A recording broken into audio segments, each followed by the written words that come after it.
옛날, 아주 먼 옛날에 호랑이가 담배를 피우던 그 시절보다도 더 오래된 옛적에 깊고 깊은 상월짜기 속에 세상과는 조금 동떨어진 마을이 하나 자리 잡고 있었습니다. 첩첩산중이라는 말이 무색할 정도로 높고 험준한 산들이 마을을 귤을 병풍처럼 둘러싸고 있어서 해가 중천에 떴다가도 금세 산봉우리 뒤로 숨어버리기 일쑤인 그런 곳이었습니다. 하지만 산세가 험한 덕분에 바깥 세상의 어지러운 난리나 흉흉한 소문들은 이 마을까지 닿지 못했고, 땅은 기름져서 무엇을 심든 풍성하게 자라나니 마을 사람들은 대대로 배를 골는 법 없이 넉넉하게 살아가고 있었습니다. 마을 입구에는 수백 년 묵은 느티나무가 떡하니 버티고 서서 오가는 사람들을 내려다보고 있었는데, 그 웅장한 자태는 마치 이 마을의 풍요로움을 자랑이라도 하는 듯 했습니다.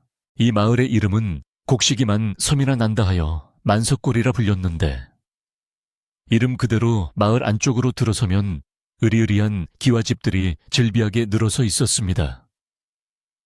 집집마다 곶가는 쌀과 콩으로 가득 차서 문이 닫히지 않을 지경이었고, 담장은 어찌나 높고 견고하게 쌓아 올렸는지 밖에서는 안을 들여다볼 엄두조차 낼 수 없었습니다. 지붕 위에는 윤기가 흐르는 검은 기와가 햇빛을 받아 번들거렸고, 굴뚝에서는 아침 저녁으로 하얀 연기가 뭉게뭉게 피어올라 골짜기를 가득 메우곤 했습니다.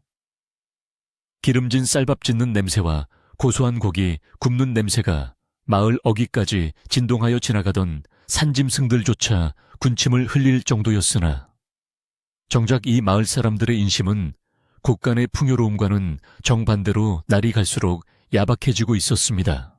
가진 것이 많아지면 그것을 지키려는 마음 또한 커지는 법인지, 만석골 사람들은 남에게 베푸는 것을 마치 제사를 떼어주는 것처럼 아까워했습니다. 이웃 간에도 콩 한쪽 나누어 먹는 법이 없었고, 혹여 누군가 떡이라도 해서 돌릴라 치면 받는 사람은 기뻐하기보다 나중에 갚아야 할 빚이라도 생긴 양 부담스러워하며 대문을 걸어 잠그기 바빴습니다. 마을 길가에 떨어진 이삭 하나도 주인이 있다며 악착같이 주워 담았고, 지나가던 나그네가 목을 축이려 물 한 바가지 청해도 우물물이 마른다며 손사래를 치는 것이 예사였습니다. 그렇게 만석골은 겉으로는 부유하고 평화로워 보였지만 그 속내는 차디찬 겨울바람처럼 삭막하기 그지없어 사람들의 마음속에는 따스한 정 대신 욕심만이 무성하게 자라나고 있었습니다. 하지만 그 삭막한 부자 마을에서 조금 떨어진 마을 어귀 산비탈의 외딴 곳에는 다 쓰러져가는 초가집 한 채가 위태롭게 서 있었습니다. 그 집은 마을의 으리으리한 기와집들과는 비교조차 할 수 없을 만큼 초라하고 작아서 멀리서 보면 마치 버려진 헛간이나 산짐승의 굴처럼 보이기도 했습니다. 지붕을 덮은 이연근 해무고 거무튀튀하게 변색되어 있었고, 흙벽은 여기저기 금이 가고 떨어져 나가 황토 흙이 그대로 드러나 있었습니다. 바람이 불 때마다 문풍지는 파르르 떨며 구슬픈 소리를 내었고, 비가 오는 날이면 천장 곳곳에서 빗물이 새어들어와 양동이를 받쳐 놓아야만 겨우 잠을 청할 수 있는 그런 누추한 곳이었습니다. 그 허름한 초가집에는 허리가 굽고 머리가 하얗게 센 할머니 한 분이 홀로 살고 계셨습니다. 할머니는 가족도 없이 혈혈단신으로 평생을 가난과 벗하며 살아왔지만 단 한 번도 자신의 처지를 비관하거나 남을 원망한 적이 없었습니다. 비록 입고 있는 옷은 기우고 또 기워 원래의 색을 알아볼 수 없을 정도로 남루했지만 할머니의 얼굴에는 언제나 온화한 미소가 감돌았고, 깊게 패인 주름 사이사이에는 세월이 빚어낸 인자함이 배어 있었습니다. 할머니는 마을 사람들이 버린 헌 옷감을 주워다가 정성스레 빨고 기워 이불을 만들고, 산과 들에서 나는 나물과 열매를 거두어 하루하루 끼니를 이었습니다. 할머니의 하루는 동이 트기 전 새벽 별이 아직 총총할 때 시작되었습니다. 차가운 새벽 공기를 마시며 마당으로 나온 할머니는 정화수 한 그릇을 장독대 위에 올려놓고 천지신명께 기도를 올렸습니다. 비록 가진 것 없는 삶이었지만 오늘도 무사히 눈을 뜨게 해주셔서 감사하다고, 이 세상 모든 배고프고 추운 이들이 조금이라도 덜 고통받게 해달라고, 비는 할머니의 기도는 그 어떤 부자의 화려한 제사상보다도 정성스럽고 간절했습니다. 기도가 끝나면 할머니는 낡은 호미를 들고 집 뒤편의 작은 텃밭으로 향했는데, 그곳에는 할머니가 자식처럼 아끼는 배추 몇 포기와 무 몇 개가 자라고 있었습니다. 걸음 한 번 제대로 주지 못한 척박한 땅이었지만 할머니의 정성을 먹고 자란 채소들은 기특하게도 푸른 잎을 싱싱하게 피워내고 있었습니다. 만석골 사람들은 그런 할머니를 보며 혀를 차거나 비웃기 일쑤였습니다. 저 늙은이는 전생에 무슨 죄를 지었기에 저리도 궁상맞게 사는고 하며 수군대기도 하고, 때로는 아이들이 할머니의 구분 등을 흉내내며 놀려대기도 했습니다. 하지만 할머니는 그런 시선이나 말들에 개의치 않았습니다. 오히려 철없는 아이들이 돌을 던지면 다칠라 걱정하며 타이르고, 마을 잔치가 있어 음식 냄새가 진동할 때면 자신은 비록 굶을지언정 마을에 좋은 일이 생겨 다행이라며 축복해 주었습니다. 할머니에게 중요한 것은 남들의 시선이 아니라 자신의 마음속에 있는 평화와 자연이 주는 소박한 기쁨이었습니다.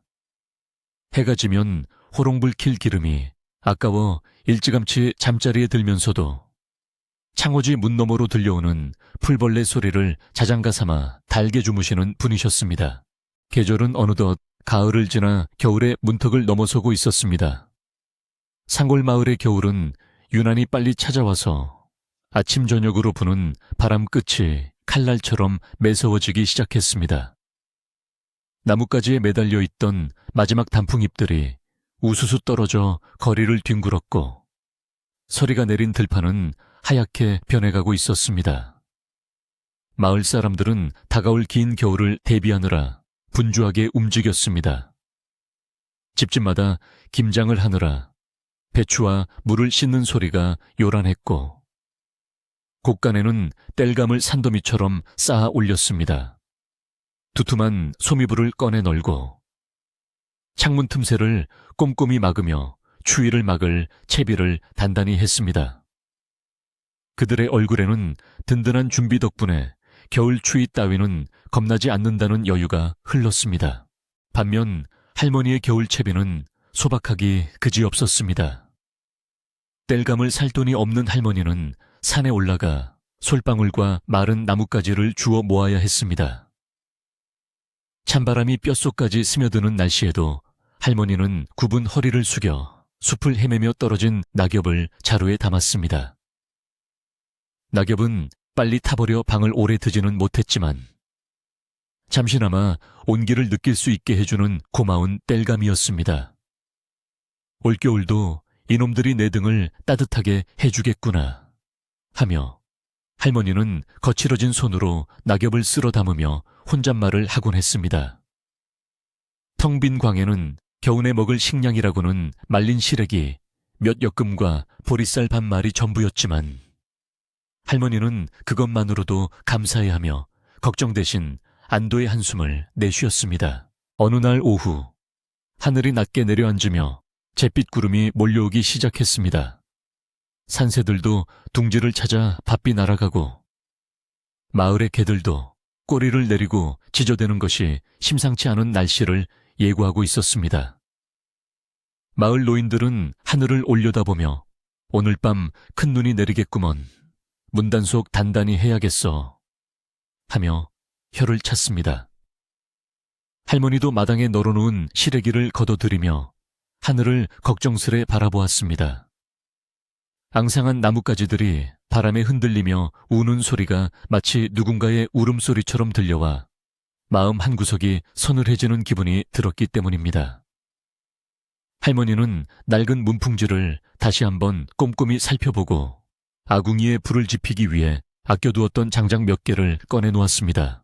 날이 어둑어둑해지자 바람은 더욱 거세져서 초가집을 통째로 날려버릴 듯이 흔들어댔습니다. 휑한 부엌에는 찬바람이 숭숭 들어왔지만 할머니는 작은 솥에 물을 붓고 불을 지폈습니다. 저녁거리라고는 물을 많이 부어 희멀건죽 한 그릇이 전부였지만 따뜻한 김이 피어오르자 방 안에는 훈훈한 기운이 감돌았습니다. 할머니는 식지 않은 죽그릇을 두 손으로 감싸쥐고 그 온기를 느끼며 문 밖에 몰아치는 바람 소리에 귀를 기울였습니다. 이 추운 날 길 없는 산속을 헤매는 산짐승들은 어찌할꼬 하며 할머니는 자신보다 더 추운 곳에 있을 생명들을 염려했습니다. 그 시각 마을 안쪽의 부잣집들에서는 왁자지껄한 소리가 담장을 넘어 들려왔습니다. 따뜻한 아랫목에 둘러앉아 기름진 고깃국에 하얀 쌀밥을 먹으며 웃고 떠드는 소리였습니다. 그들은 따뜻한 방 안에서 귤을 까먹으며 세상 모르고 겨울밤의 정취를 즐기고 있었습니다. 누구 하나 문 밖의 추위나 가난한 이웃의 사정 따위는 안중에도 없었습니다. 그들에게 겨울은 그저 창밖으로 구경하는 풍경일 뿐 생존을 위협하는 시련은 아니었습니다. 그 풍요로운 웃음소리는 바람을 타고 흘러나와 할머니의 귀에도 닿았지만 할머니는 부러워하거나 시기하지 않았습니다. 그저 다들 배부르고 등 따숩게 지내니 참으로 다행이구나 하고 생각할 뿐이었습니다. 밤이 깊어질수록 기온은 뚝뚝 떨어져 장독대의 물이 꽁꽁 얼어붙을 정도가 되었습니다. 할머니는 윗목에 깔아두었던 얇은 이불을 끌어당겨 무릎을 덮었습니다. 방바닥은 아궁이 가까운 곳만 조금 미지근할 뿐 윗목은 냉골이나 다름없었습니다.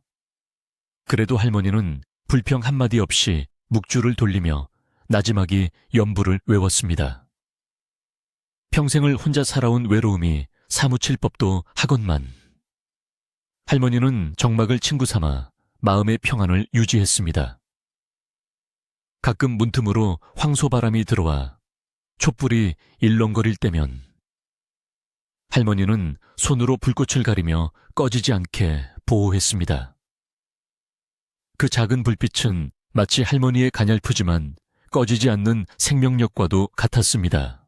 그때 멀리서 늑대 울음소리 같은 바람소리 사이로 무언가 툭툭 떨어지는 소리가 들리기 시작했습니다. 할머니가 문을 살짝 열어보니 하얀 눈송이가 흩날리고 있었습니다. 처음에는 한두 송이 날리던 눈발은 금세 굵어져서 앞이 보이지 않을 정도로 펑펑 쏟아지기 시작했습니다. 순식간에 마당이며 장독대며 하얀 눈으로 뒤덮였고 세상은 온통 하얗게 변해가고 있었습니다. 아름다운 설경이었지만 가난한 상월 사람들에게 폭설은 고립과 굶주림을 의미하는 무서운 손님이기도 했습니다. 할머니는 문을 닫고 다시 자리에 앉으며 눈이 이리 많이 오니 내일 아침에는 문이나 열 수 있을지 모르겠구나 하고 걱정했습니다. 눈은 멈출 기미를 보이지 않고 점점 더 거세게 몰아쳤습니다. 마을로 들어오는 길은 이미 눈 속에 파묻혀 어디가 길이고 어디가 밭인지 구분할 수 없게 되었습니다. 만석골은 마치 거대한 눈의 감옥에 갇힌 듯 고립되었습니다. 부잣집 대문들은 더욱 굳게 닫혔고 집 지키는 개들도 추위에 떨며 계집 깊숙이 몸을 숨겼습니다. 온 세상이 잠든 것 같은 깊은 밤, 오직 바람만이 깨어 산천을 울리고 있었습니다. 할머니는 낡은 외투를 덧입고 벽에 기대어 앉아 잠을 청하려 했지만 윙윙거리는 바람소리에 쉽게 잠들 수가 없었습니다. 문득 할머니는 부엌 쪽에 인기척이 있는 듯하여 귀를 쫑긋 세웠습니다. 혹시 굶주린 산짐승이 먹을 것을 찾아 내려온 것은 아닌가 싶어 걱정이 되었기 때문입니다. 쥐들이 천장을 달리는 소리인가 싶기도 했지만 그보다는 조금 더 묵직한 소리 같기도 했습니다. 할머니는 자리에서 일어나 호롱불을 들고 부엌으로 통하는 쪽문을 살며시 열어보았습니다. 하지만 부엌에는 차가운 냉기만 가득할 뿐 아무것도 없었습니다. 내가 헛소리를 들었나 보구나 하며 할머니는 다시 방으로 들어왔지만 왠지 모를 불안감과 기대감이 묘하게 섞인 기분이 들었습니다. 이 깊은 상골, 눈보라치는 밤에 누가 찾아올리 만무했습니다. 마을 사람들도 서로 왕래를 끊는 판국의 외지, 사람이 이 험한 길을 뚫고 올 리는 더더욱 없었습니다. 하지만 할머니는 잠들지 못하고 뜬 눈으로 밤을 지새우고 있었습니다. 왠지 오늘 밤은 누군가 자신의 도움이 절실히 필요한 이가 나타날 것만 같은 예감이 들었기 때문입니다. 할머니는 다시 묵주를 쥐고 기도를 시작했습니다. 부디 길 잃은 이가 있다면 무사히 쉴 곳을 찾게 해주소서. 이 눈보라 속에 생명이 꺼지지 않게 보살펴 주소서. 할머니의 기도는 나지막하지만 힘있게 방안을 채웠습니다. 한편 마을 입구 느티나무 아래에는 눈보라를 뚫고 걸어오는 희미한 그림자 하나가 있었습니다. 거센 바람에 몸을 휘청거리면서도 지팡이에 의지해 한 걸음 한 걸음 힘겹게 발을 옮기는 이는 바로 낡은 승복을 입은 노승이었습니다. 그의 옷은 다해져서 너덜너덜했고 집신은 닳아 발가락이 삐져나와 있었습니다. 삿갓 위에는 눈이 수북하게 쌓여 그가 얼마나 오랫동안 눈길을 걸어왔는지 짐작게 했습니다. 노승의 얼굴은 추위에 얼어붉게 터져 있었고 수염에는 고드름이 매달려 있었습니다. 하지만 그의 눈빛만은 맑고 깊어 어둠 속에서도 형형하게 빛나고 있었습니다. 노승은 잠시 걸음을 멈추고 숨을 골랐습니다. 배고픔과 추위로 탈진하기 직전이었지만 그는 마을 쪽을 바라보며 희미한 미소를 지었습니다. 이곳에 인가가 있으니 오늘 밤 얼어 죽지는 않겠구나 하는 안도감 때문이었을까요? 아니면 다른 이유가 있었을까요? 노승은 다시 지팡이를 짚고 마을 안쪽으로 들어섰습니다. 높다란 담장들이 성벽처럼 늘어선 거리는 쥐 죽은 듯 조용했습니다. 노승은 가장 먼저 보이는 크고 웅장한 기와집 대문 앞으로 다가갔습니다. 대문에는 화려한 문양이 새겨져 있었고 처마 밑에는 붉은색 등이 달려 있어 집주인의 위세를 짐작게 했습니다. 노승은 떨리는 손을 들어 대문 고리를 잡았습니다. 쇳덩이처럼 차가운 냉기가 손바닥을 타고 전해져 왔습니다. 이리 오너라, 지나가는 과객이 온대 하룻밤 묵어갈 수 있겠소. 노승의 목소리는 바람소리에 묻혀 작게 들렸지만 그 안에는 간절함이 담겨 있었습니다. 그러나 대문 안에서는 아무런 대답도 들려오지 않았습니다. 노승은 다시 한번 문고리를 두드렸습니다. 부처님의 자비로 하룻밤만 재워주십시오. 얼어 죽게 생겼습니다. 이번에는 조금 더 큰 목소리로 외쳤습니다. 그러자 안쪽에서 웅성거리는 소리와 함께 누군가 투덜거리며 걸어나오는 발소리가 들렸습니다. 차가운 바람은 멈출 줄 모르고 계속해서 불어닥쳤습니다. 마을의 높은 담벼락들은 마치 노승을 거부하듯 차갑게 서 있었고 눈보라는 그의 얇은 옷을 파고들었습니다. 노승은 꽁꽁 언 손을 입김으로 호호 불며 대문이 열리기만을 기다렸습니다. 만석고래의 부유함이 과연 낯선 나그네에게도 자비를 베풀어 줄지 아니면 차가운 겨울바람보다 더 매몰차게 대할지 노승은 묵묵히 그 결과를 기다리고 있었습니다. 할머니의 초가집이 있는 산비탈 쪽은 어둠에 묻혀 보이지 않았고 오직 부잣집 대문의 등불만이 흐릿하게 흔들리고 있었습니다. 이 밤 만석고래는 눈보라와 함께 묘한 긴장감이 감돌기 시작했습니다. 자연의 시련 앞에서는 부자나 가난한 자나 모두 평등해야 하건만 인간 세상의 인심은 그렇지 못했습니다. 노승의 등장은 평온해 보이던 이 마을의 진짜 모습을 드러내게 할 시험대와도 같았습니다. 눈은 점점 더 쌓여 무릎까지 차올랐고 노승의 어깨 위에도 하얀 눈이 소복이 내려앉았습니다. 이제 곧 대문이 열리고 만석골의 진짜 이야기가 시작될 참이었습니다. 상골 마을의 밤은 그렇게 깊어가고 운명의 시간은 조용히 다가오고 있었습니다. 삐걱거리는 소리와 함께 육중한 대문이 아주 조금, 사람 머리 하나 들어갈 틈도 없이 빠끔히 열렸습니다. 문틈 사이로 잠이 덜 깬 하인의 퉁명스러운 눈이 나타나 노승을 위아래로 훑어보았습니다. 따뜻한 아랫목에서 단잠을 자다 불려 나온 하인은 잔뜩 심통이 난 표정이었습니다. 누구요? 이 밤중에 남의 집 대문을 부서져라 두드리는 게 누구요? 하인은 찬바람이 들이닥치자 몸을 잔뜩 웅크리며 짜증 섞인 목소리로 쏘아붙였습니다. 노승은 합장하고 고개를 숙이며 정중하게 말했습니다. 지나가는 수행자입니다.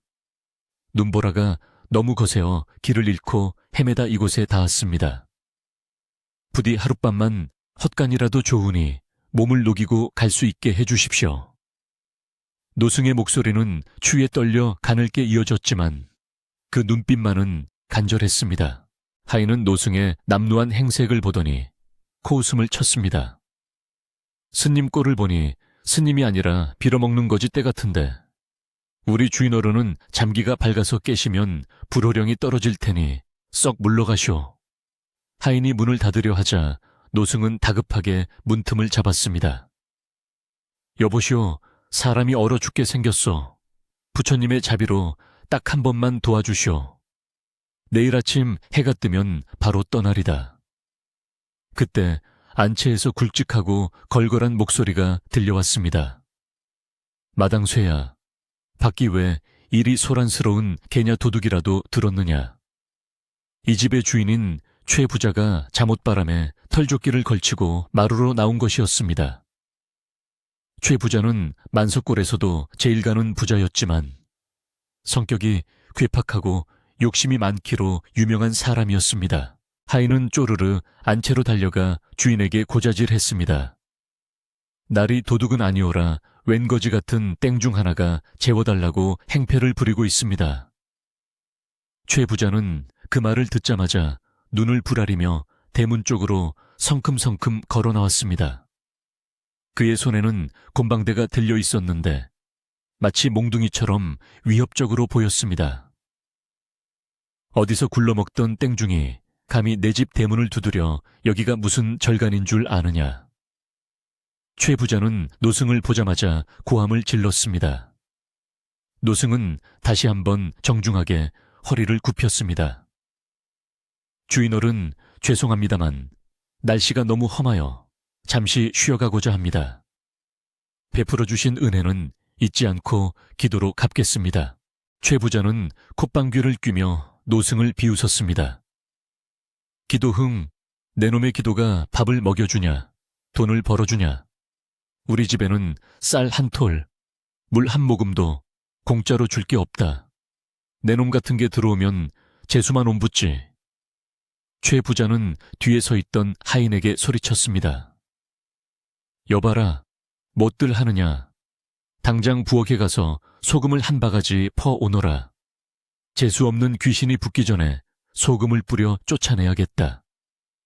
하인들은 주인의 명령에 허둥지둥 부엌으로 달려갔고 노승은 그 모습을 보며 참담한 표정으로 서 있었습니다. 눈보라는 더욱 거세져 노승의 승복자락을 사정없이 휘갈겼고 그의 얼어붙은 뺨 위로 눈물이 아닌 눈 녹은 물이 주르륵 흘러내렸습니다. 잠시 후 하인이 굵은 소금이 가득 담긴 바가지를 들고 뛰어왔습니다. 최 부자는 그것을 받아들고는 주저없이 노승을 향해 획 뿌렸습니다. 에이, 퇴, 재수 없다. 썩 꺼져라. 하얀 소금 알갱이들이 눈보라와 섞여 노승의 얼굴과 몸을 때렸습니다. 소금은 마치 모래알처럼 따갑게 노승의 피부를 찔렀고 그보다 더 아픈 것은 사람에 대한 모멸감이었습니다. 노승은 소금을 뒤집어 쓴 채 아무 말도 하지 못하고 그저 눈을 감았습니다. 최 부자는 그것도 모자라다는 듯 이번에는 옆에 있던 물동이의 찬물을 끼얹으라고 소리쳤습니다. 정신이 번쩍 들게 냉수 마찰이나 시켜줘라. 하인들은 주저하면서도 주인의 불호령이 무서워 찬물을 노승에게 냅다 끼얹었습니다. 노승은 뼈를 깎는 듯한 차가움에 짧은 신음을 토해냈습니다. 영하의 날씨에 젖은 옷은 순식간에 얼어붙어 갑옷처럼 딱딱해졌고 천은 급격히 떨어져 몸이 사시나무 떨듯 떨려왔습니다. 최 부자는 낄낄거리며 웃었습니다. 이제 좀 시원하냐? 썩 꺼지지 않으면 몽둥이 찜질을 해줄 테니 썩 사라져. 쾅 하고 대문이 닫히는 소리가 골목을 울렸습니다. 굳게 닫힌 문 안쪽에서는 사람들의 비웃음 소리가 들려왔지만 문 밖에는 오직 바람소리만이 윙윙거릴 뿐이었습니다. 노승은 얼어붙은 몸을 이끌고 힘겹게 발을 떼었습니다. 그의 발자국에는 붉은 핏자국 대신 하얀 소금기가 남겨져 비참함을 더했습니다. 이 소라는 조용한 밤 공기를 타고 옆집으로 또 그 옆집으로 순식간에 퍼져나갔습니다. 최 부자네 집에 거지가 들었다며 땡중이 와서 행패를 부리다 소금 맞고 쫓겨났다더라. 뜬 소문은 눈덩이처럼 불어나 노승은 어느새 흉악한 강도나 전염병을 옮기는 병자처럼 둥앞에 있었습니다. 사람들은 노승이 자신의 집 문을 두드릴까봐 겁을 먹고 미리부터 대문을 걸어 잠그고 빗장을 질렀습니다. 불을 끄고 숨을 죽인 채 혹시라도 인기척이 들리면 우리는 빈털터리요 하고 소리칠 준비를 하고 있었습니다. 마을 전체가 하나의 거대한 요새가 되어 노승을 거부하고 있었던 것입니다. 노승은 포기하지 않고 다른 집 대문 앞을 서성였습니다. 몸은 이미 한계에 다다라 감각이 없었지만 이대로 길바닥에 쓰러지면 다시는 일어나지 못할 것을 알았기에 필사적이었습니다. 그는 두 번째로 큰 기와집 대문을 두드렸습니다. 계십니까? 춥고 배고픈 나그네입니다. 목소리는 아까보다 훨씬 작아져 모기 소리만 하게 들렸습니다. 안에서는 인기척이 있었지만 곧 쉿 조용히 해, 없는 척해 라는 속삭임이 들렸습니다. 그리고는 대문 너머로 사나운 개 짖는 소리만 요란하게 울려 퍼졌습니다. 집주인은 개를 말리기는커녕 오히려 개를 부추겨 노승이 얼씬도 못하게 했습니다. 컹컹컹. 가야의 날카로운 짖음이 노승의 귓가를 때렸습니다. 세 번째 집, 네 번째 집도 마찬가지였습니다. 어떤 집에서는 아예 대문 밖으로 오물통을 비우며 재수없게 어디서 냄새나는 중이 와서 얼쩡거려 하며 욕설을 퍼붓기도 했습니다. 또 어떤 집에서는 아이들이 나와 돌멩이를 던지며 거지야 가라, 우리 아빠가 오면 혼난다 하고 놀려댔습니다. 마을 사람들은 자신들의 풍요로움을 지키기 위해 타인의 고통에는 눈과 귀를 닫아버렸습니다. 그들에게 나눔이란 자신의 것을 빼앗기는 손해일 뿐이었고 자비란 배부른 자들의 사치스러운 노름이라고 생각하는 듯했습니다. 만석골의 화려한 기와지붕 아래에는 얼음장보다 차가운 이기심만이 또아리를 틀고 있었습니다. 노승은 마을 한가운데 서서 밤하늘을 올려다보았습니다. 눈은 여전히 펑펑 쏟아져 내리고 달빛조차 구름에 가려 보이지 않는 칠흑 같은 어둠이었습니다. 마을의 수많은 집들, 그 많은 방들 중에 자신이 몸을 누일 곳은 단 한 군데도 없다는 사실이 가슴을 후벼 팠습니다. 곳간에 쌀이 넘쳐나 썩어나가는 집들이 굶주린 이에게 밥 한 숟가락 내어줄 여유가 없다는 것은 참으로 아이러니한 일이었습니다. 노승은 깊은 한숨을 내쉬었습니다. 그 한숨은 하얀 입김이 되어 허공으로 흩어졌습니다. 나무 아미탑을 이토록 인심이 메말랐단 말인가. 부처님이시여, 이들을 어찌해야 합니까? 그때 마을 어귀에 사는 점쟁이 할멈이 살인문 틈으로 이 광경을 지켜보고 있었습니다. 그녀는 마을 사람들의 운세를 봐주며 근근히 살아가는 인물이었는데 노승의 뒤에서 뿜어져 나오는 기이한 기운을 느꼈습니다. 보통 사람이 아니라는 것을 직감한 점쟁이 할멈은 혀를 차며 중얼거렸습니다. 쯧쯧, 큰일 났구나. 귀한 손님을 저리 박대하다니. 이 마을에 큰 화가 닥치겠어. 곡식 귀신이 씌었나. 다들 제정신이 아니야. 그녀는 나가서 노승을 말리고 싶었지만 마을 사람들의 따돌림이 두려워 차마 나서지 못하고 문을 닫아버렸습니다. 그녀의 비겁한 침묵 또한 만석골의 비극을 막지 못했습니다. 노승은 이제 더 이상 마을 사람들에게 기대할 것이 없다는 것을 깨달았습니다. 젖은 승복은 얼음 조각처럼 살을 파고들었고 발가락은 동상에 걸려 감각이 사라진 지 오래였습니다. 걸을 때마다 뼈마디가 삐걱거리는 고통이 전해져 왔습니다. 그는 지팡이에 온 체중을 싣고 힘겹게 발길을 돌렸습니다. 마을 안쪽에 화려한 불빛들을 뒤로하고 그는 어둠이 짙게 깔린 마을 밖 산비탈 쪽으로 향했습니다. 그곳은 길이 험하고 인적이 드물어 평소에도 사람들이 잘 가지 않는 곳이었습니다. 하지만 마을 안에서 얼어 죽느니 차라리 산속에서 자연의 품에 안기는 것이 낫겠다고 생각했는지도 모릅니다. 바람은 산비탈로 올라갈수록 더욱 거세게 몰아쳤습니다. 눈보라가 소용돌이치며 노승의 시야를 가렸고 발이 푹푹 빠지는 눈길은 한 걸음 떼기도 힘들게 만들었습니다. 몇 번이고 눈구덩이에 넘어져 처박혔지만 노승은 이를 악물고 다시 일어났습니다. 넘어진 자리에는 그가 흘린 핏방울이 눈 위에 붉은 꽃처럼 번져 있었습니다. 이대로 쓰러질 수는 없다. 아직 가야 할 길이 남아있다. 노승은 흐릿해지는 정신을 붙잡으며 주문을 외우듯 중얼거렸습니다. 그의 정신력은 육체의 한계를 넘어서고 있었지만 생명의 불꽃은 점점 희미해져 가고 있었습니다. 그렇게 얼마나 걸었을까요? 마을의 불빛들이 저 멀리 발 아래로 까마득하게 보일 즈음 노승의 눈에 희미한 불빛 하나가 들어왔습니다.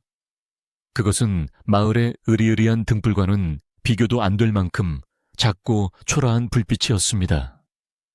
바람이 불면 금방이라도 꺼질 듯 위태롭게 흔들리는 그 불빛은 산비탈 외딴 곳에 있는 다 쓰러져가는 초갓집에서 새어나오고 있었습니다. 바로 일부에서 보았던 그 할머니의 집이었습니다. 노승은 그 불빛을 보는 순간 마지막 남은 힘이 솟아나는 것을 느꼈습니다. 마치 칠흑 같은 바다에서 등대를 발견한 난파선 선원처럼 그는 그 작은 불빛을 향해 비틀거리며 다가갔습니다. 초가집에 가까워질수록 초라한 집의 형색이 드러났습니다. 담장도 없이 뻥 뚫린 마당에는 눈이 수북하게 쌓여 있었고 방문 창호지는 찢어져 덧댄 흔적이 역력했습니다. 하지만 그 안에서 새어나오는 주황빛 불빛만큼은 그 어떤 보석보다도 따뜻하게 느껴졌습니다. 노승은 생각했습니다. 저런 집에 사는 이라면 가진 것이 없어 나를 돕지 못할지도 모른다. 하지만 적어도 나를 내치지는 않을 것 같은 기운이 느껴지는구나. 그는 꽁꽁 언 손을 들어 살인문을 열려고 했지만 문은 이미 낡아 삐딱하게 기울어져 있어 그냥 밀고 들어갈 수 있었습니다. 마당에 들어선 노승은 방문 앞까지 기어가다시피 갔습니다.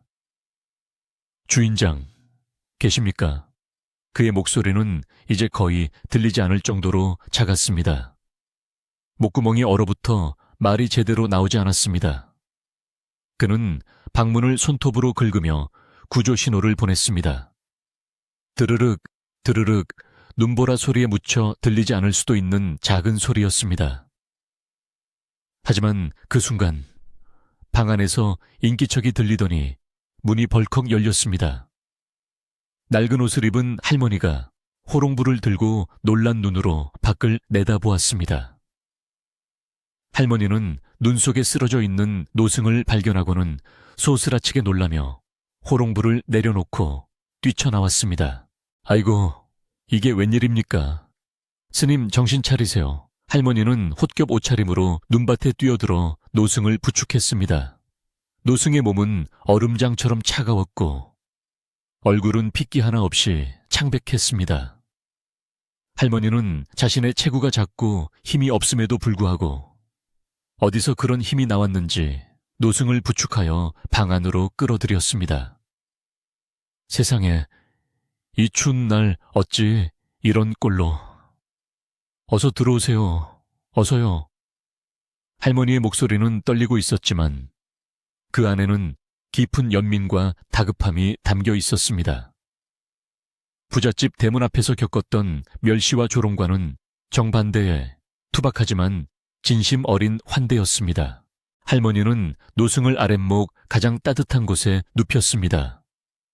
비록 방 안 공기는 서늘했지만 할머니의 마음이 담긴 아랫목은 온기를 품고 있었습니다. 할머니는 서둘러 아궁이에 가서 남은 장작을 몽땅 집어넣었습니다. 스님, 조금만 기다리세요. 금방 따뜻하게 해드릴게요. 아이고, 손이 이리 꽁꽁 얼어서 어쩌나. 할머니는 방으로 돌아와 노승의 젖은 겉옷을 벗기고 자신이 덮고 자던 낡지만 깨끗한 소미불을 꺼내 덮어주었습니다. 그리고는 언손을 자신의 겨드랑이에 넣어 녹이기 시작했습니다. 할머니의 천이 노승의 얼어붙은 손끝으로 전해지자 노승은 미미하게 눈꺼풀을 떨었습니다. 밖에서는 여전히 눈보라가 미친 듯이 휘몰아치고 있었지만 이 작은 초가집 안은 세상에서 가장 안전한 피난처가 되었습니다. 만석골의 그 어떤 크고 화려한 집도 주지 못했던 안식이 이 허름한 오막살이 안에 있었습니다. 노승을 쫓아낸 부자들은 따뜻한 방에서 배를 두드리며 잠들었겠지만 그들의 꿈자리는 결코 편안하지 않을 것이었습니다.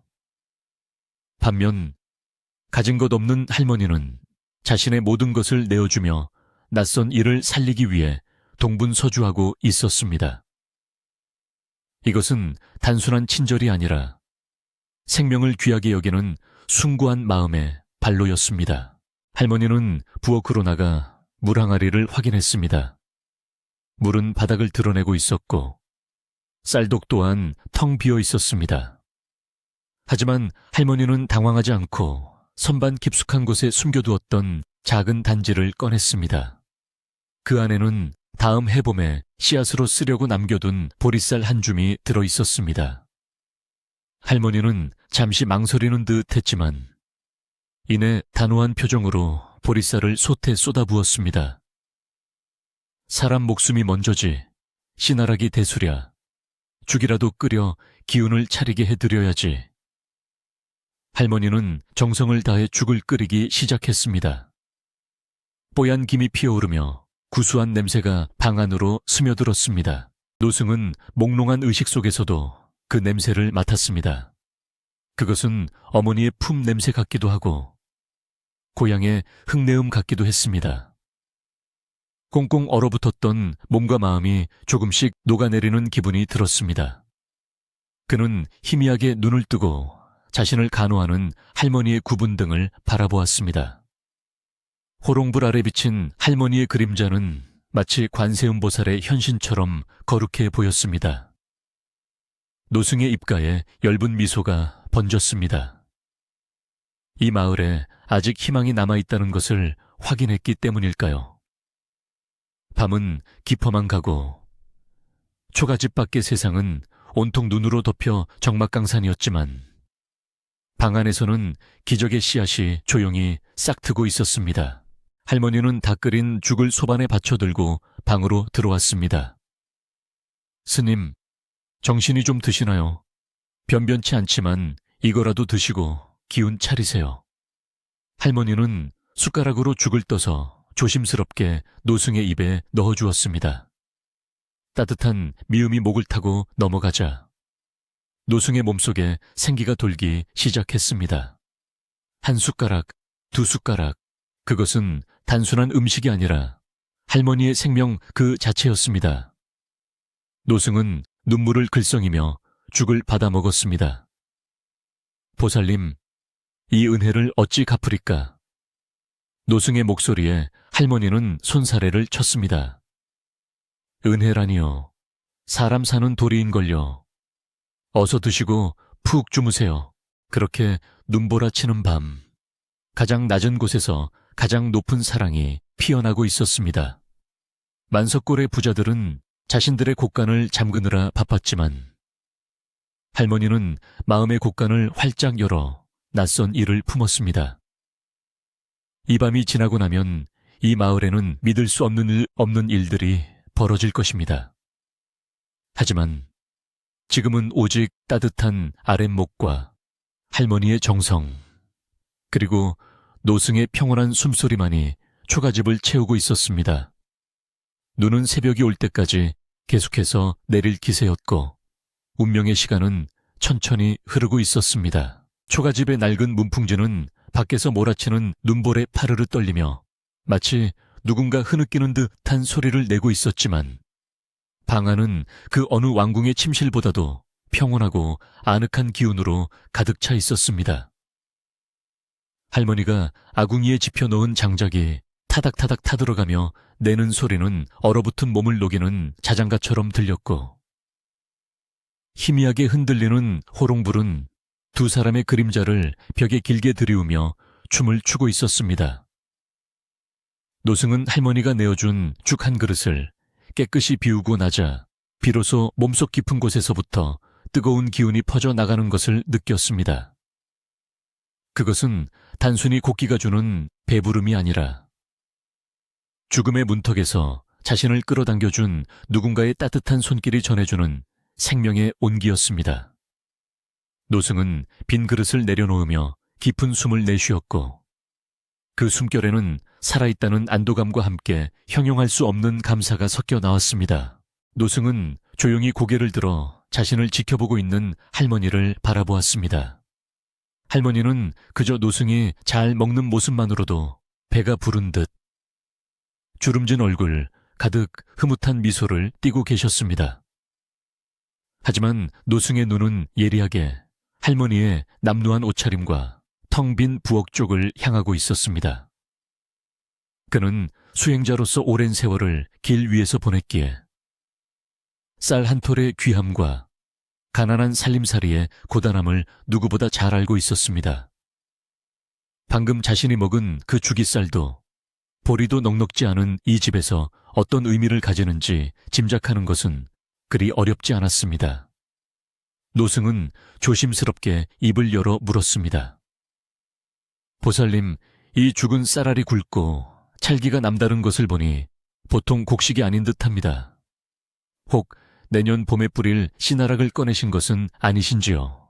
할머니는 노승의 예리한 질문에 잠시 당황한 기색을 보이며 손사래를 쳤습니다. 아이고, 스님도 참, 씨나락이라니요. 그저 묵은 독에 남아있던 것을 긁어 모은 것입니다. 입에 맞으셨다니 다행입니다만 귀한 것이라곤 눈 씻고 찾아봐도 없는 집이니 마음 쓰지 마세요.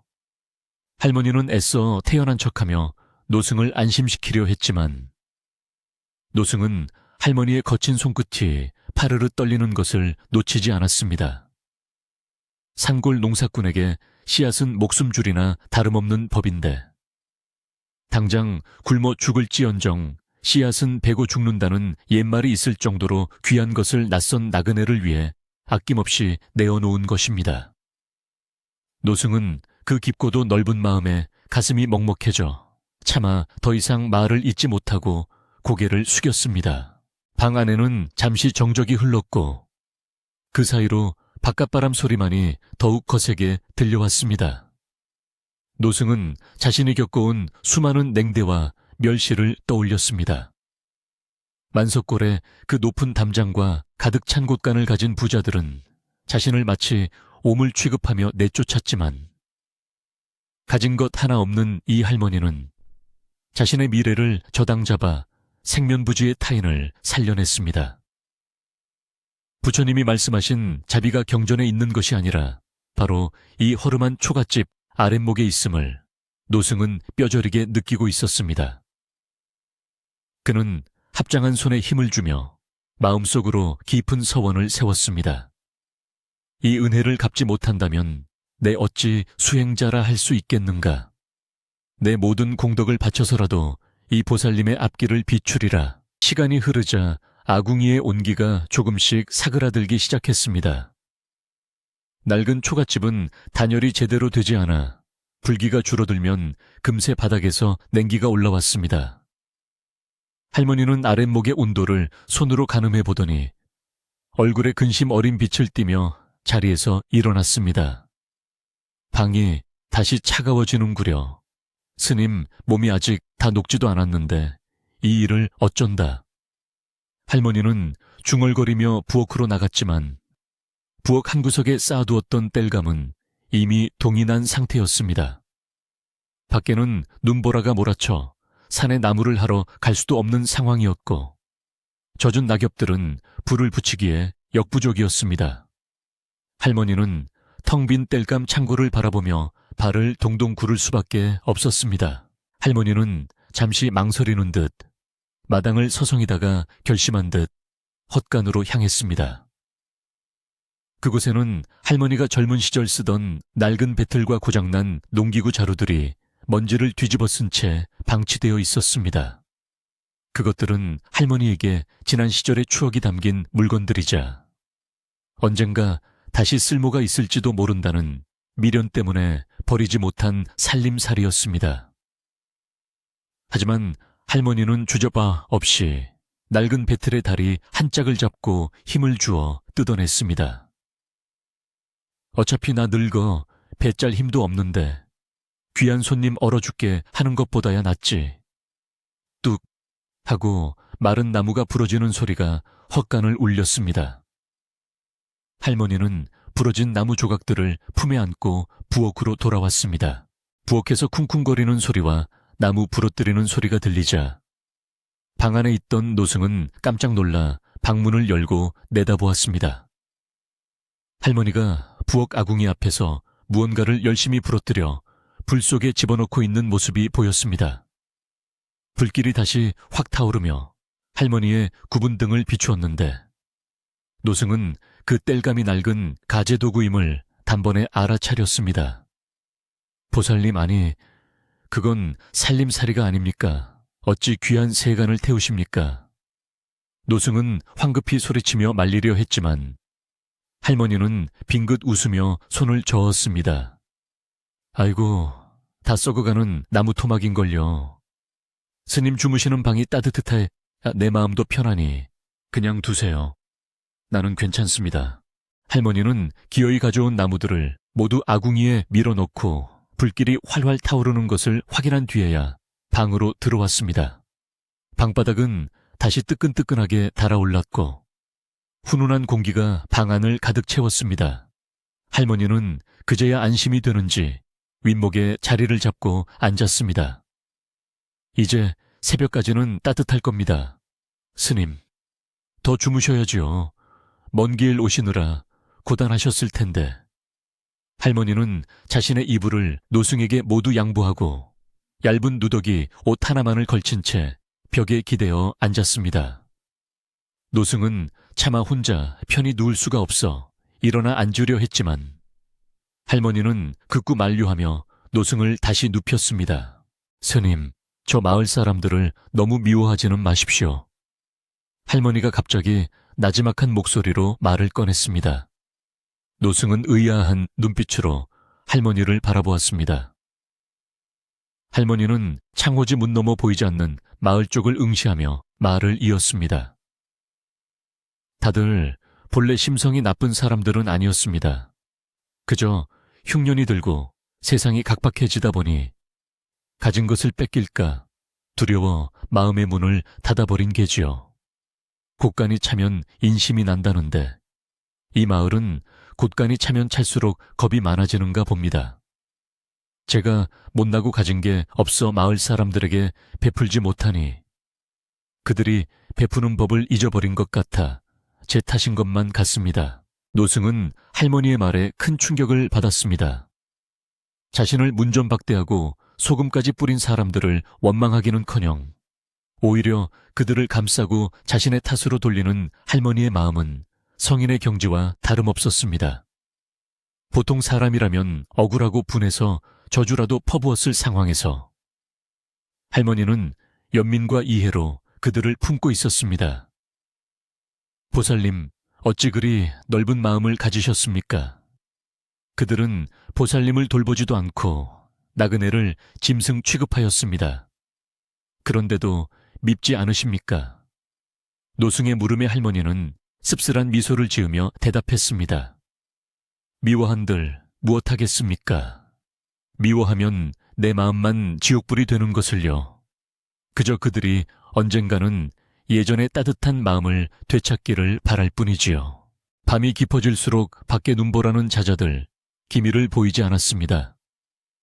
바람은 짐승의 울음소리처럼 흉포하게 울부짖으며 초갓집을 삼킬 듯 위협했지만 방 안은 할머니의 숭고한 희생 덕분에 평화로웠습니다. 할머니는 벽에 기댄 채 꾸벅꾸벅 졸을기 시작했습니다. 하루 종일 추위와 배고픔에 시달린 데다 긴장까지 풀리니 밀려오는 졸음을 이길 수 없었던 모양입니다.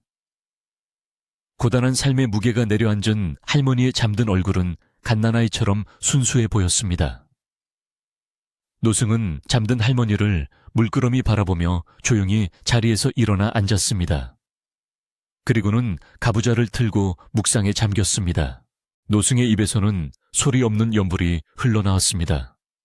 그것은 할머니를 위한 축복의 기도이자 어리석은 마을 사람들을 위한 참회의 기도였습니다. 노승이 기도를 시작하자 방 안의 공기가 미묘하게 바뀌기 시작했습니다. 흔들리던 호롱불의 불꽃이 꼿꼿하게 서서 밝게 타오르기 시작했고 어디선가 은은한 향내가 피어오르는 듯했습니다.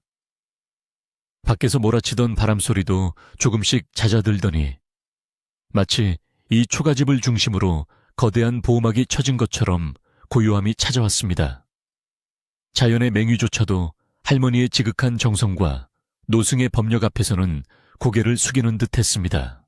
한편 산 아래 만석골 마을은 칠흑 같은 어둠과 침묵 속에 잠겨 있었습니다. 부자들의 집은 높고 견고했지만 그 안에는 따뜻한 온기 대신 차가운 욕망만이 가득 차 있었습니다. 그들은 꿈속에서도 곳간을 지키느라 식은땀을 흘리거나 도둑이 드는 악몽에 시달리며 뒤척이고 있었습니다. 아무리 부를 때도 마음이 시린 탓에 뼛속까지 파고드는 한기를 막을 수 없었습니다.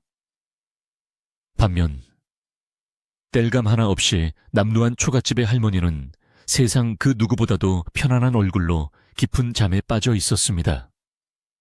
진정한 풍요로움이란 물질에 많고 적음에 있는 것이 아니라 마음의 평화에 있음을 보여주는 밤이었습니다. 노승은 기도를 마치고 눈을 떴습니다.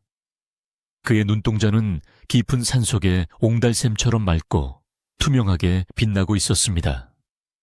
그는 잠든 할머니의 어깨에 흘러내린 옷을 덮어주며 속삭였습니다. 보살님, 당신의 그 귀한 씨앗은 땅에 심어지기도 전에 이미 꽃을 피웠습니다. 내일 아침이 되면 이 척박한 땅에도 기적 같은 봄이 찾아올 것입니다. 노승은 자리에서 일어나 보찜을 챙겼습니다. 아직 동이 트기 전 세상이 가장 어두운 시간이었지만 그는 떠날 채비를 했습니다. 자신이 누구인지, 어떤 능력을 가졌는지 드러내지 않고 조용히 사라지는 것이 도리라 생각했기 때문입니다.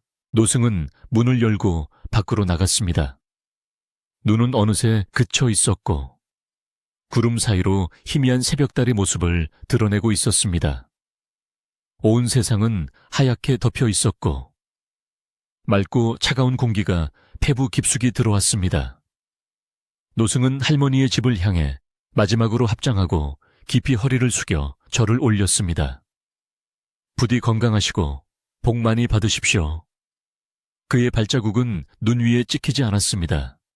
마치 바람처럼 구름처럼 그는 소리 없이 마당을 가로질러 나갔습니다. 그는 뒤도 돌아보지 않고 산속으로 사라졌지만 그가 머물다 간 자리에는 눈부신 광채가 서려 있었습니다. 노승이 떠나고 난 뒤 부엌의 쌀독에서는 기이한 소리가 들리기 시작했습니다. 사르락, 사르락, 마치 모래알이 구르는 듯한 혹은 물이 샘솟는 듯한 작은 소리였습니다. 텅 비어 거미줄만 쳐져 있던 쌀독 바닥에서 하얀 쌀알들이 하나둘 솟아나기 시작한 것입니다. 처음에는 한 줌 정도였던 쌀은 시간이 지날수록 점점 불어나 독의 허리까지 차올랐습니다. 그것은 누군가 몰래 부어놓은 것이 아니라 땅속 깊은 곳에서부터 솟구쳐 오르는 대지의 축복이었습니다. 할머니가 아낌없이 내어주었던 보리쌀 한 줌이 만배, 억배가 되어 돌아오고 있는 순간이었습니다. 동쪽 하늘이 붉게 물들기 시작하며 아침 해가 솟아올랐습니다. 햇살은 밤새 쌓인 눈밭에 반사되어 눈부시게 빛났고 만석골 전체가 황금빛으로 물드는 듯 했습니다. 할머니는 새들의 지저귀는 소리에 잠에서 깨어났습니다. 찌뿌둥한 몸을 일으키며 습관처럼 아랫목을 더듬었지만 스님이 누워 계시던 자리는 비어 있었고 온기만이 남아 있었습니다. 아니, 벌써 가셨나? 인사도 없이. 할머니는 서둘러 방문을 열고 밖으로 나왔습니다. 마당에는 아무도 없었고 눈 위에는 들어온 발자국만 있을 뿐 나간 발자국은 보이지 않는 기이한 광경이 펼쳐져 있었습니다. 할머니는 혹시나 스님이 배가 고파 그냥 가셨을까 걱정되어 부엌으로 들어갔습니다. 물이라도 한 그릇 떠놓고 빌어야겠다는 생각에 바가지를 들고 쌀독 쪽으로 다가갔는데 그 순간 할머니의 눈이 휘둥그레졌습니다. 분명 어젯밤 탈탈 털어 비어 있어야 할 쌀독 뚜껑이 들썩거리고 있었기 때문입니다. 떨리는 손으로 뚜껑을 열어본 할머니는 자신의 눈을 의심했습니다. 쌀독 안에는 눈처럼 하얗고 윤기가 흐르는 쌀이 가득 차다 못해 밖으로 넘쳐 흐르고 있었습니다. 이게 무슨 조화란 말인가? 꿈인가? 생신가? 할머니는 볼을 꼬집어 보았지만 분명한 현실이었습니다. 그 시각 마을 아래 부잣집들에서는 비명소리와 통곡소리가 터져 나오기 시작했습니다. 밤새 편안히 잠들었던 그들이 아침에 일어나 곡간을 열어보고는 혼비백산하여 주저앉고 만 것입니다. 산더미처럼 쌓여있던 쌀가마니들은 온데간데 없고 그 자리에는 빈 껍데기인 왕겨만 수북하게 쌓여 있거나 아예 쥐들이 파먹은 것처럼 텅 비어 있었기 때문입니다. 최부잔에도 김진산에도 예외는 없었습니다. 어젯밤 노승을 쫓아냈던 집들은 하나같이 재앙을 맞이했고 마을은 순식간에 아수라장이 되었습니다. 할머니의 초가집 굴뚝에서는 어느 때보다 풍성하고 하얀 연기가 피어오르고 있었습니다. 그 연기는 바람을 타고 마을로 내려가 욕심에 눈먼 사람들에게 참된 나눔의 의미를 전하는 신호탄이 되었습니다. 이제 곧 마을 사람들은 무엇이 잘못되었는지, 자신들이 잃어버린 것이 단순히 곡식이 아니라 사람으로서 지켜야 할 도리였음을 깨닫게 될 것입니다. 기적은 조용히 일어났지만 그 파장은 온 마을을 뒤흔들 준비를 마치고 있었습니다. 태양은 높이 솟아올라 만석골의 비극과 기적을 동시에 비추고 있었습니다. 아침 해가 중천에 떠오르며 만석골의 눈부신 설경을 비추었지만 마을의 분위기는 흡사 전쟁터와 다를 바 없는 아수라장이었습니다. 평소라면 늦잠을 자고 일어나 느긋하게 아침상을 받았을 양반들이 버선발로 마당에 뛰쳐나와 땅을 치며 통곡하고 있었습니다. 마을에서 가장 부유하다던 최부자는 자신의 곡간 앞에 주저앉아 넋이 나간 사람처럼 허공을 응시하고 있었는데 그의 입에서는 단말마 같은 신음소리만 흘러나왔습니다. 내 쌀, 내 금 같은 쌀들이 다 어디로 갔단 말이냐. 도깨비가 곡할 노릇이로다.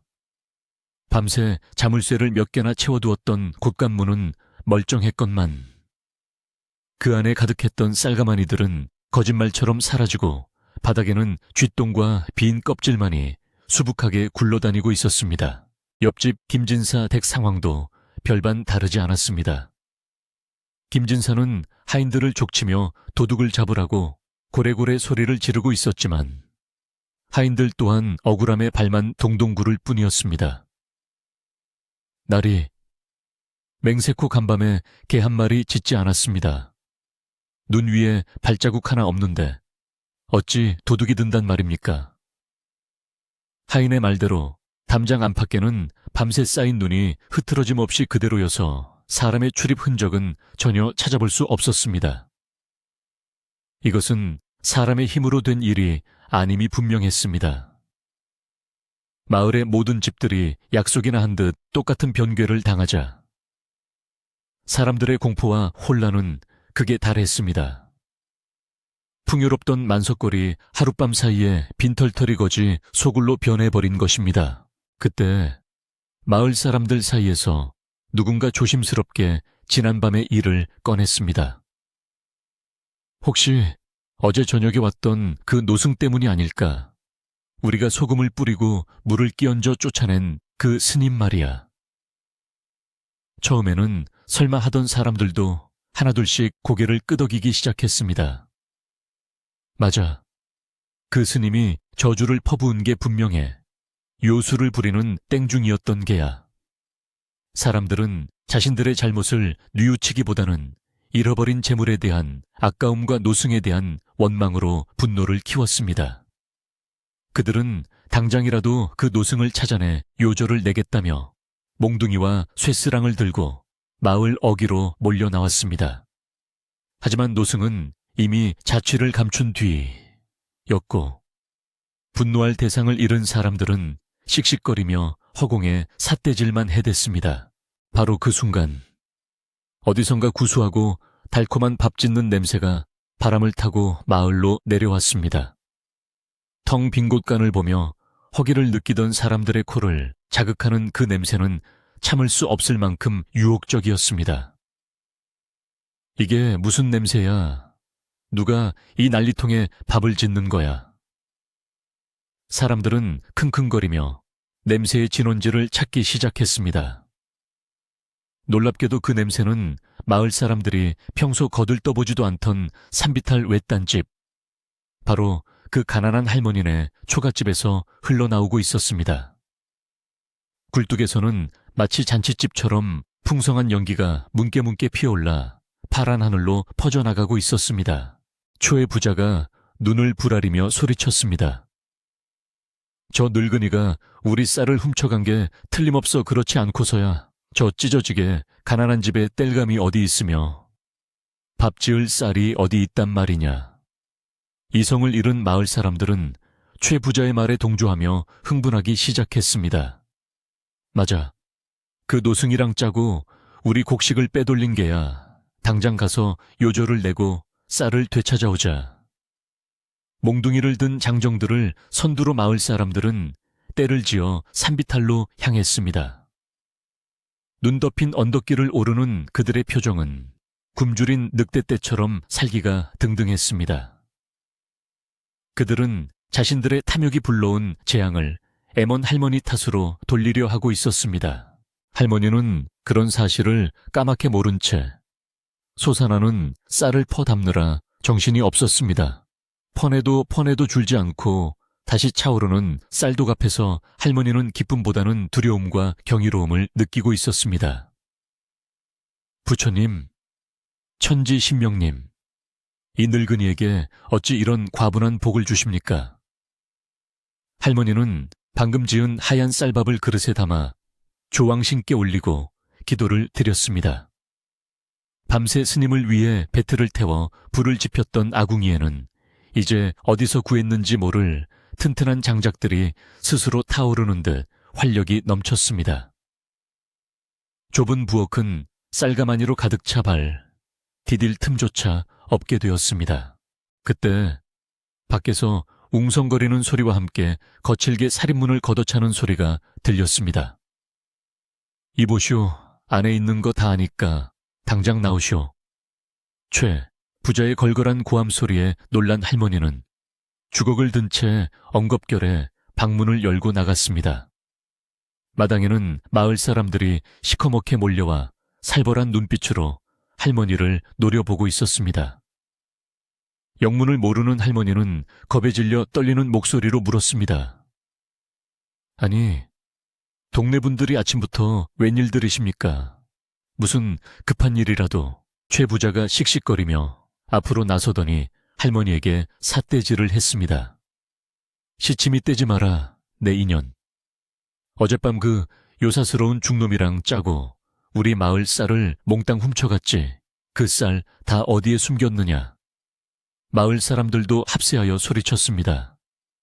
곧간 문을 열어라. 훔친 쌀을 내놓아라.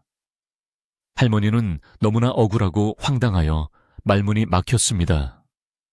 훔치다니요, 저는 남의 물건에 손댄 적이 평생 한 번도 없습니다. 이게 무슨 날벼락 같은 말씀입니까? 하지만 이미 눈이 뒤집힌 사람들에게 할머니의 해명은 들리지 않았습니다. 그들은 우르르 몰려가 부엌문을 벌컥 열어젖혔습니다.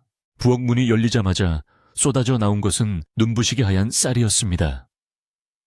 좁은 부엌 바닥에서 천장까지 가득 찬 쌀가마니와 여전히 뚜껑이 들썩이며 쌀을 토해내고 있는 신비한 쌀독이 그들의 눈앞에 드러났습니다. 마을 사람들은 그 기이한 광경에 입을 다물지 못하고 그 자리에 얼어붙었습니다.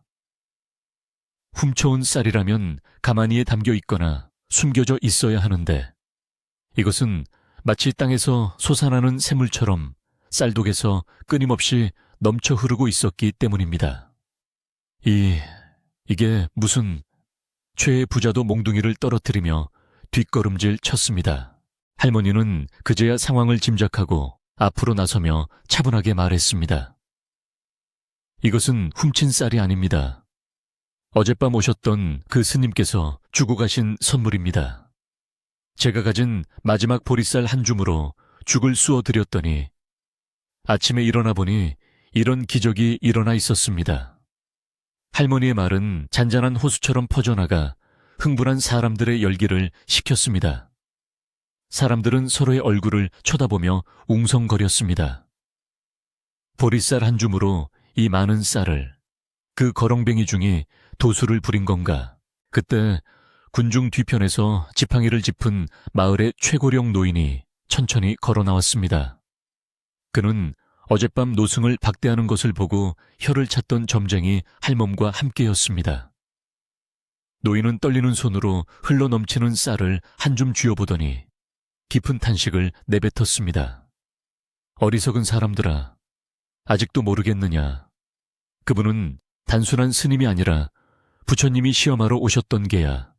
너희는 곡간이 아까워 부처님을 소금 뿌려 쫓아냈고 이 할멈은 제 살을 깎아 부처님을 대접했으니 하늘이 내린 상과 벌이 이토록 분명한 것을.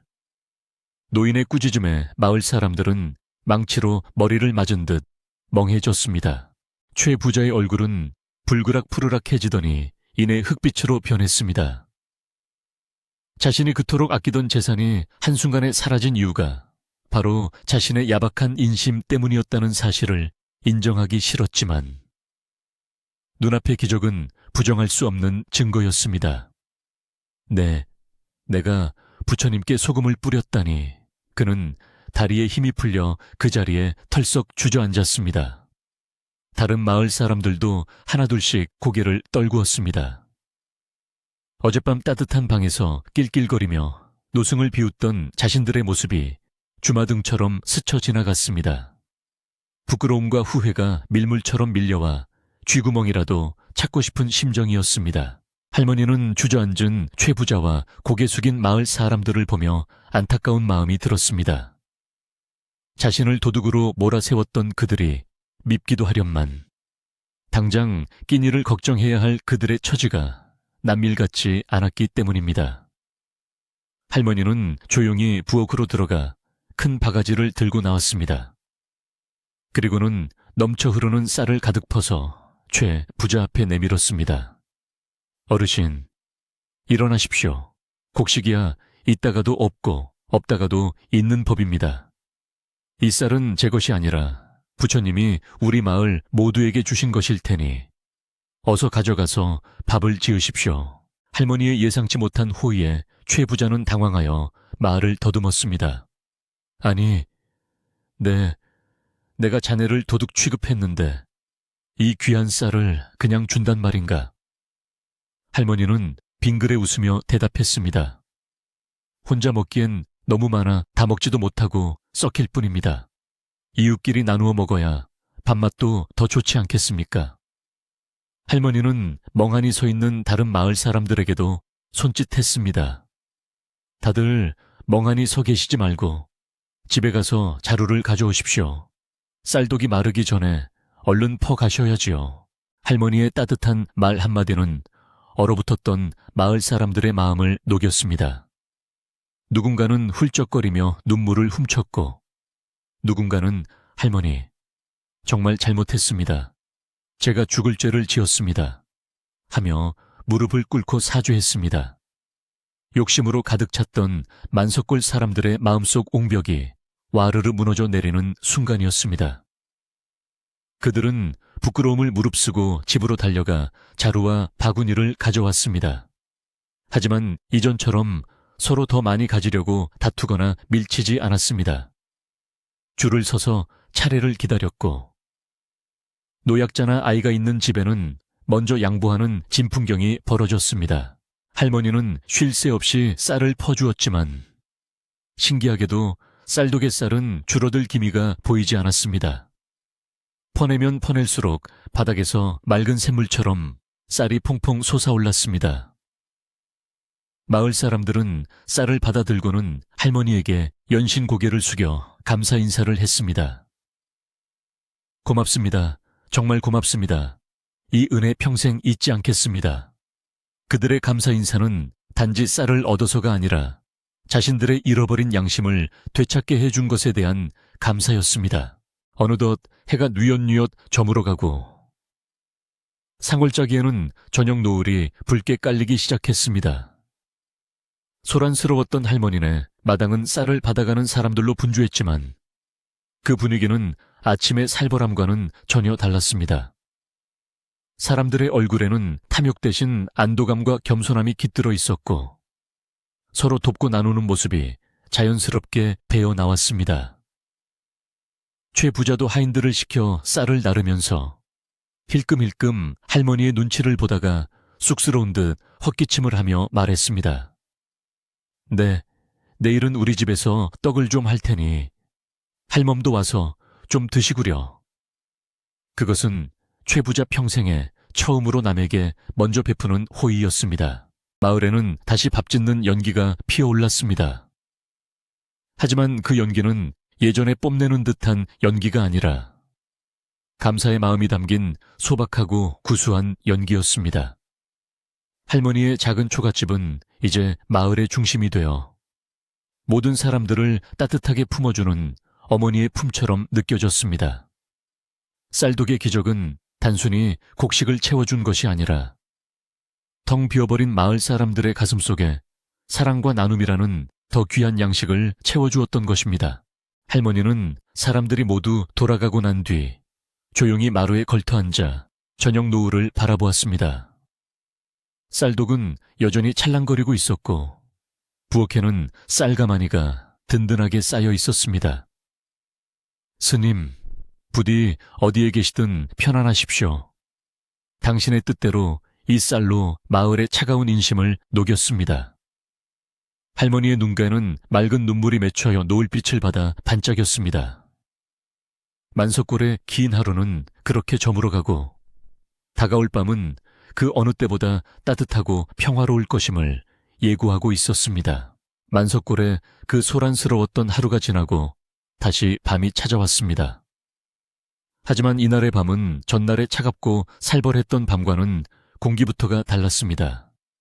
집집마다 피어오르는 저녁 연기는 마을을 포근하게 감싸 안았고 골목마다 구수한 밤 냄새와 함께 도란도란 이야기꽃이 피어올랐습니다. 할머니에게서 받아온 쌀로 지은 밥은 유난히 윤기가 흐르고 찰기가 돌았는데 한 숟가락 입에 넣으면 꿀처럼 달콤한 맛이 났습니다. 마을 사람들은 밥상을 마주하고 앉아 그동안 자신들이 얼마나 어리석고 욕심 사납게 살았는지 뼈저리게 느끼며 뜨거운 밥을 눈물과 함께 삼켰습니다. 가족끼리도 서로 더 먹겠다고 다투던 모습은 사라지고 먼저 숟가락을 권하며 아껴주는 모습이 곳곳에서 연출되었습니다. 잃어버린 재물보다 더 귀한 가족 간의 우애와 이웃 간의 정을 되찾은 밤이었습니다. 날이 밝자마자 마을 사람들은 누가 먼저랄 것도 없이 할머니의 초가집으로 모여들기 시작했습니다. 빈손으로 온 사람은 아무도 없었습니다. 어떤 이는 튼튼한 목재를 지게에 지고 왔고 어떤 이는 깨끗한 집단을 한아름 안고 왔으며 아낙네들은 묵은 반찬과 귀한 식재료들을 바구니에 담아 머리에 이고 왔습니다. 할머니, 저희가 그동안 너무 무심했습니다. 이 낡은 집부터 당장 손봐드려야겠습니다.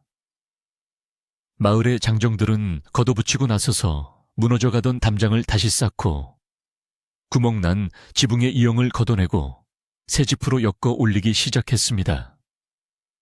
뚝딱거리는 망치 소리와 톱질 소리가 경쾌하게 울려 퍼졌는데 그 소리는 마치 마을의 새로운 시작을 알리는 희망찬 행진곡처럼 들렸습니다. 최 부자도 하인들을 이끌고 나타났습니다. 그는 어젯밤의 오만함은 온데간데 없이 사라지고 쑥스러운 표정으로 비단 이불 한 채와 두툼한 속옷을 내밀었습니다. 이복의 할멈, 아니 어르신, 내 그동안 심사가 꼬여서 못할 짓을 많이 했소. 이 추운 날 냉골에서 주무시게 한 게 마음에 걸려 가져왔으니 부디 받아주시오. 최 부자가 고개를 숙이자 할머니는 깜짝 놀라며 손을 저었습니다. 아이고, 대감마님, 이러지 마십시오. 저는 괜찮습니다. 하지만 최 부자는 기어이 이불을 방 안에 들여놓으며 할머니의 손을 꼭 잡았습니다. 그의 거친 손에서 전해지는 떨림이 그의 진심을 말해주고 있었습니다. 할머니는 눈시울이 붉어지며 고맙다는 말만 되풀이했습니다. 마을 사람들의 협동으로 할머니의 초가집은 반나절 만에 몰라보게 달라졌습니다. 비바람이 새던 지붕은 황금빛으로 번쩍이는 새 지붕으로 바뀌었고 틈새가 벌어졌던 흙벽은 꼼꼼하게 메워져 찬바람이 들어올 틈이 없게 되었습니다. 마당에는 사람들이 가져온 땔감이 산더미처럼 쌓여 이제 몇 번의 겨울이 와도 끄떡없을 정도가 되었습니다. 할머니는 달라진 집을 둘러보며 꿈을 꾸는 것만 같았습니다. 평생을 외롭고 가난하게 살아왔던 그곳이 이제는 마을에서 가장 따뜻하고 사랑받는 공간으로 변모한 것입니다. 할머니는 마당 한가운데 서서 땀 흘리는 사람들에게 쌀독에서 퍼온 쌀로 빚은 시루떡과 막걸리를 대접했습니다. 자, 일들 하시느라 고생 많으셨습니다. 변변찮지만 좀 드시고 하세요. 할머니의 권유에 마을 사람들은 마당에 멍석을 깔고 둘러 앉았습니다. 부자나 가난한 자나 주인이나 하인이나 할 것 없이 모두가 한자리에 섞여 앉아 음식을 나누었습니다. 예전 같으면 상상도 할 수 없는 일이었지만 지금 그들에게 신분이나 재산의 격차는 중요하지 않았습니다. 모두가 같은 쌀을 먹고 같은 기적을 목격한 증인으로서 하나가 된 것입니다. 막걸리 잔이 오가고 웃음소리가 터져 나오면서 그동안 쌓여있던 마음의 벽들도 눈 녹듯 사라져 내렸습니다. 만석골 사람들은 비로소 진정한 의미의 이웃이 되어가고 있었습니다. 할머니의 쌀독은 여전히 마르지 않는 샘물처럼 쌀을 내어주고 있었습니다. 하지만 할머니는 그 쌀을 혼자 독차지하려 하지 않았습니다.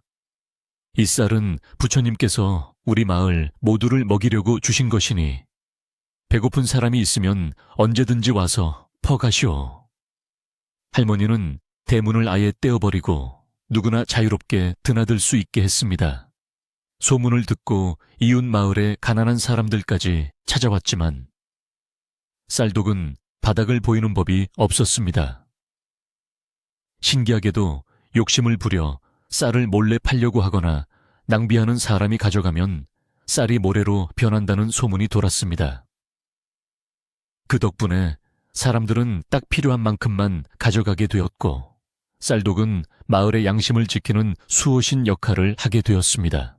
시간이 흘러 겨울이 깊어지고 다시 봄이 찾아왔습니다. 산과 들에는 진달래와 개나리가 만발하고 겨우내 얼었던 계곡물이 힘차게 흐르기 시작했습니다. 만석골 사람들은 할머니가 나눠준 기적의 쌀을 씨앗 삼아 논과 밭에 심었습니다. 그의 농사는 마을 역사상 유례없는 대풍년이었습니다. 이삭은 탐스럽게 고개를 숙였고 병충해 한 번 없이 무럭무럭 자라났습니다. 곡간이 다시 가득 찼지만 사람들의 마음가짐은 예전과 완전히 달라져 있었습니다. 그들은 수확한 곡식의 일부를 떼어 마을의 공동 창고에 저장해두고 흉년이 들거나 어려운 이웃이 생기면 언제든 꺼내 쓸 수 있도록 약속했습니다. 이제 만석골은 욕심쟁이 부자 마을이 아니라 인심 좋은 나눔의 마을로 세상에 알려지게 되었답니다. 할머니는 마을의 큰 어른으로 존경받으며 편안한 노후를 보냈습니다. 더 이상 추위에 떨거나 끼니를 걱정할 필요가 없었고 무엇보다 외로움이라는 친구가 떠나간 자리에 사람들의 온기가 가득 채워졌습니다. 아이들은 할머니 무릎을 베고 누워 옛날 이야기를 듣기를 좋아했고 어른들은 무슨 일이 생기면 제일 먼저 할머니를 찾아와 의논하곤 했습니다. 할머니의 주름진 얼굴에는 항상 평온한 미소가 머물러 있었는데 사람들은 그 미소를 볼 때마다 마음의 위안을 얻었습니다. 할머니는 가끔 먼 산을 바라보며 그날 밤 찾아왔던 노승을 떠올리곤 했습니다. 비록 다시 만나지는 못했지만 할머니의 마음속에 그 스님은 영원한 은인이자 부처님으로 남아 있었습니다. 그 신비한 쌀독은 할머니가 살아계시는 동안에는 항상 쌀이 그득했지만 할머니가 돌아가시고 난 뒤에는 더 이상 쌀이 솟아나지 않았다고 합니다. 대신 그 독은 마을 회관 한가운데에 고이 모셔져 후손들에게 나눔의 소중함을 일깨워주는 교훈으로 남았습니다. 마을 사람들은 쌀독을 볼 때마다 나눔은 샘물과 같아서 퍼내면 퍼낼수록 더 맑은 물이 솟아나고 가두면 썩어버린다는 할머니의 말씀을 되새겼습니다. 그리고 그 정신은 대를 이어 전해져 만석골은 먼 훗날까지도 가난한 나그네를 융숭하게 대접하고 어려운 일을 외면하지 않는 덕망 있는 마을로 명성을 떨쳤습니다. 세월은 흐르고 흘러 이제 그 마을의 기와집들도 할머니의 초가집도 세월의 이끼 속에 묻혀 전설이 되었습니다. 하지만 바람이 부는 날이면 만석골 예터에 서 있는 느티나무 아래에서는 여전히 밥 짓는 구수한 냄새가 나는 듯하고 귀를 기울이면 자, 따뜻한 밥 한 술 뜨고 가시게 하는 할머니의 다정한 목소리가 들리는 것만 같습니다. 우리가 사는 세상이 각박하고 힘들 때 누군가 내미는 따뜻한 손길 하나가 기적을 만들 수 있다는 것을 이 이야기는 조용히 속삭여주고 있습니다. 오늘 밤 여러분의 꿈속에도 그런 따뜻한 기적이 하얀 눈송이처럼 소복이 내려앉기를 바랍니다. 밤이 깊었습니다. 창밖에는 별들이 총총히 빛나고 세상의 모든 소음이 잠든 고요한 시간입니다. 할머니의 따뜻한 아랫목처럼 여러분의 잠자리도 포근하고 안락하기를 기원합니다. 욕심도 내려놓고 걱정도 내려놓고 그저 편안한 숨결에 몸을 맡기세요. 내일 아침에는 여러분의 마음속 독에도 행복과 희망이라는 하얀 쌀이 가득 차오를 것입니다. 착한 마음이 복을 부르고 나눔이 기쁨이 된다는 진리를 베개 삼아 아무 걱정 없는 깊고 단잠에 드시길 바랍니다. 자, 이제 눈을 감으세요. 옛날 아주 먼 옛날, 눈 내리는 상월마을의 따뜻한 불빛을 떠올리며 안녕히 주무세요.